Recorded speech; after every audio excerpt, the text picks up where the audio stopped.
Are you stuck in the belief that a spiritual awakening is supposed to feel like endless bliss, rainbows, and white light? Have you ever sat down to meditate, hoping for clarity, only to feel like the ground beneath you is crumbling? Like you are losing your mind rather than finding it? If that's you, I want to tell you something controversial.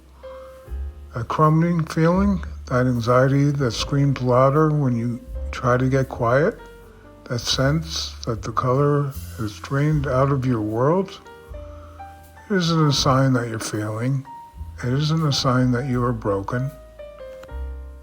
It is a signal that you have entered the most profound and misunderstood territory of human experience, the dark night of the soul.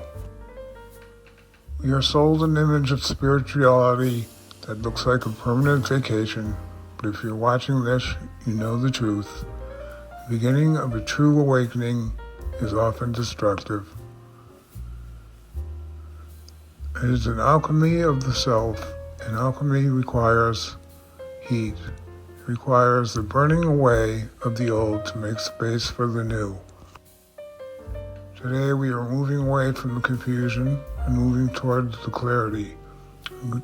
I am going to explain exactly what is happening to you, biologically and spiritually. Then I'm going to share the specific physical tools, the clarity kit that I use to navigate the storm. We're talking about the specific crystals that actually ground the nervous system, the journaling protocols that act as a purge, the weighted blankets that anchor anxiety, and the books that serve as maps when you feel lost. I put the links to every single tool, the specific stones, the journal, the weighted pens, and the books I personally use in the description, so you have a toolkit ready to go. You are not crazy, you are just waking up. People often ask, why does waking up feel like falling apart? To answer that, we have to look at the caterpillar. When the caterpillar enters the chrysalis, it doesn't just sprout wings. That's a fairy tale. The biological reality is that the caterpillar dissolves, completely melts down into a nutrient-rich soup.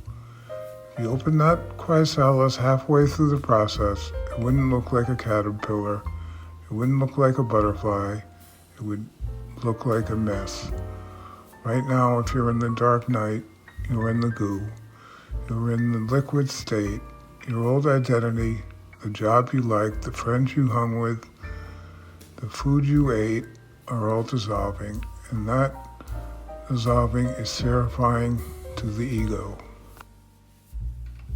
The mystics called this the dark night of the soul. St. John of the Cross coined the term in the 16th century, but this isn't just religious, it's universal.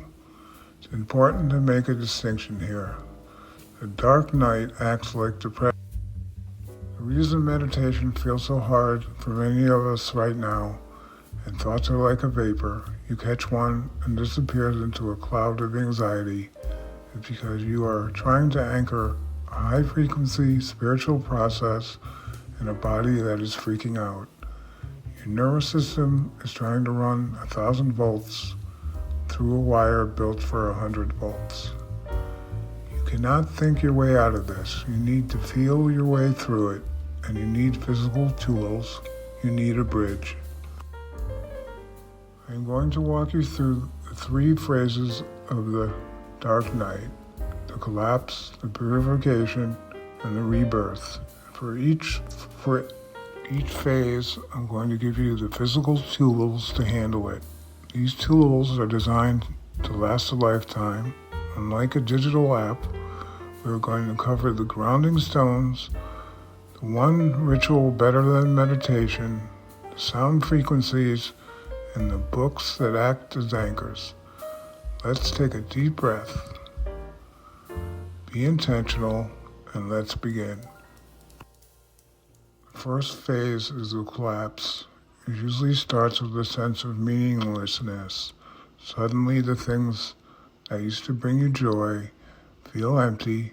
Your job, your relationships, even your hobbies, they feel like clothes that don't fit anymore. You feel isolated.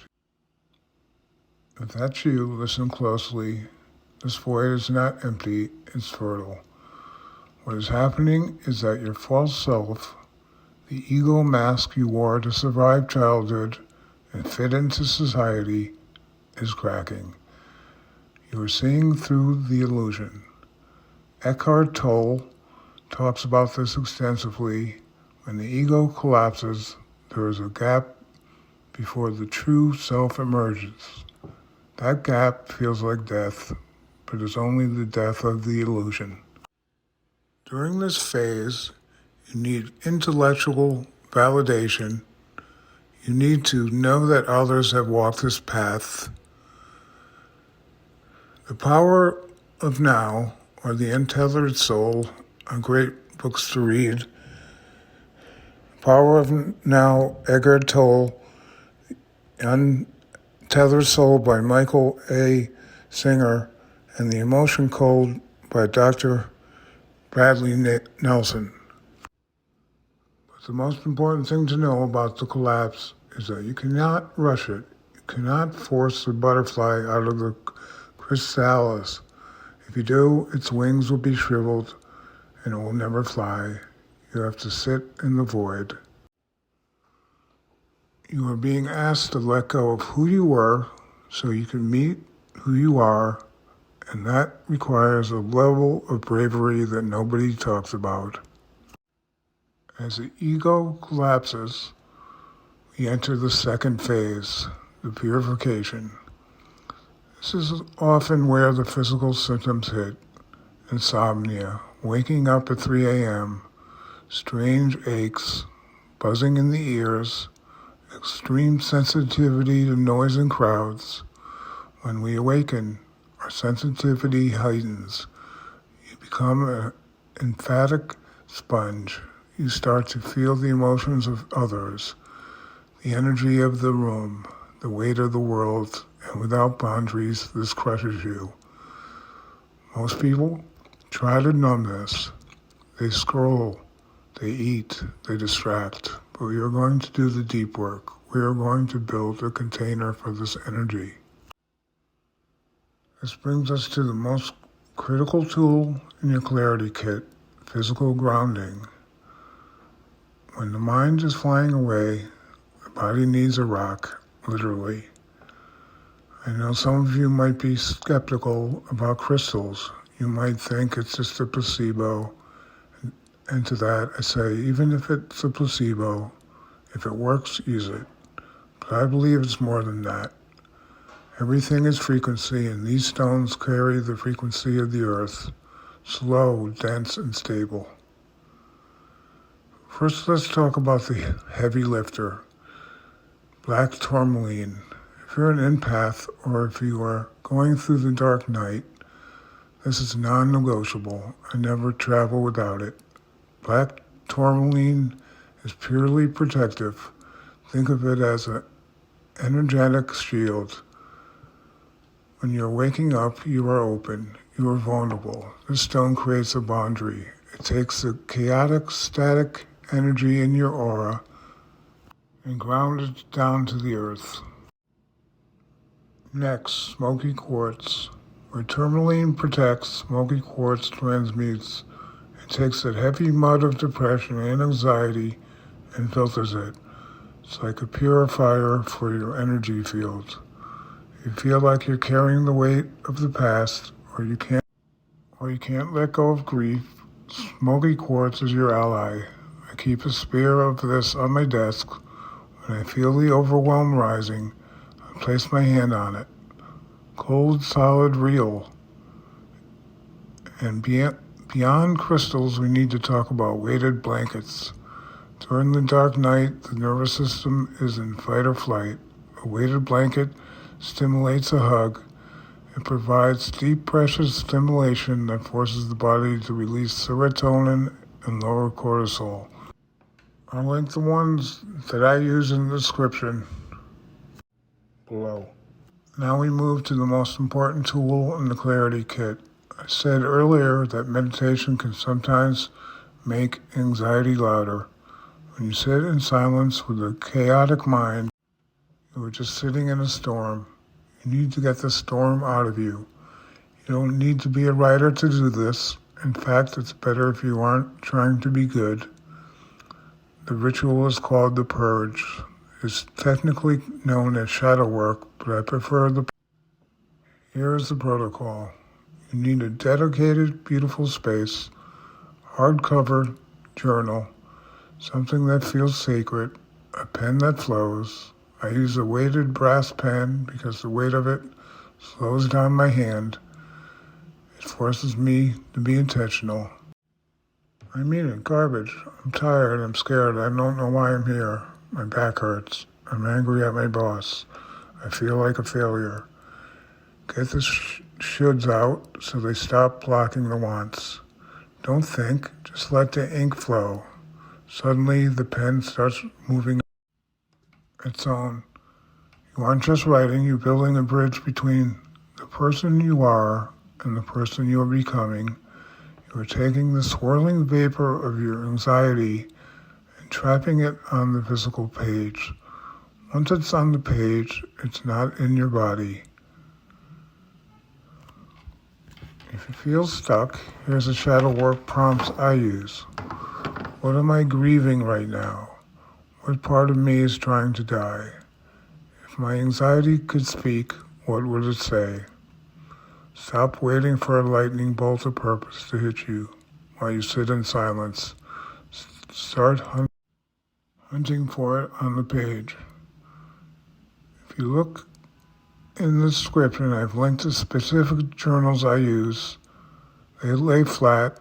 The paper handles the fountain pen ink without bleeding, and they're built to hold the weight of your transformation. Also link the brass pen. It's a small investment that changes the entire tactile experience. Can you feel that? That is not just sound, that is physics. When we are in the dark night, our internal frequency is dissonant. We are out of rhythm. Stress puts our brainwaves into high beta, alert, panic, survival mode.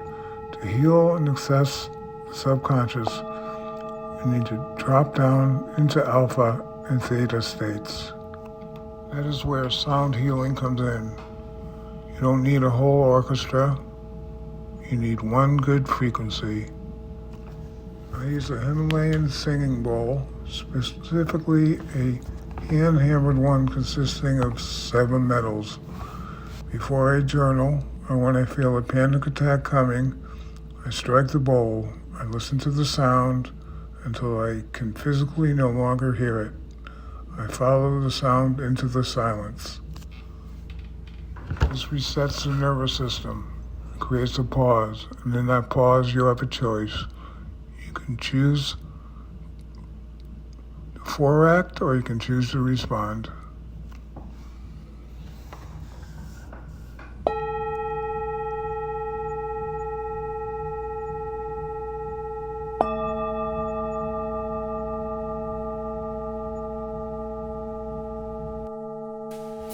You can stack this modality with scent. The olfactory nerve is the only sense that bypasses the logical brain, goes straight to the limbic system, the emotional center. I use frankincense or myrrh. These aren't just random smells. They are ancient resins used for thousands of years of spiritual initiation. They are grounding. They signal to your primal brain that it's safe to let go.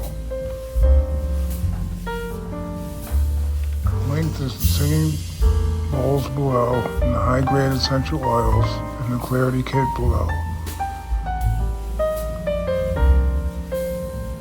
So the routine is strike the bowl, inhale the frankincense, pick up the weighted pen, begin the purge. This is how you build a sanctuary in the middle of the storm.